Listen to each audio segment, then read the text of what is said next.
j'ai fait mon premier combat à Athis-Mons dans le 91. Et écoute, c'est même pas un interclub, c'était un combat d'encadrement dans un gala. Tu vois, il y a un gala, il y a le combat vedette, et des tout petits combats.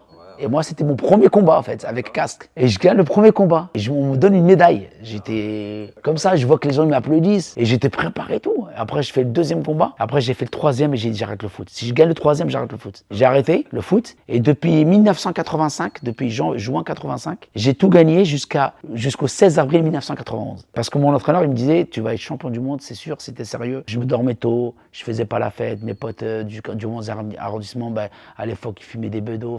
Je fumais pas, je buvais pas, je restais droit, je ne sortais pas en boîte de nuit, rien, des trucs comme ça, des booms.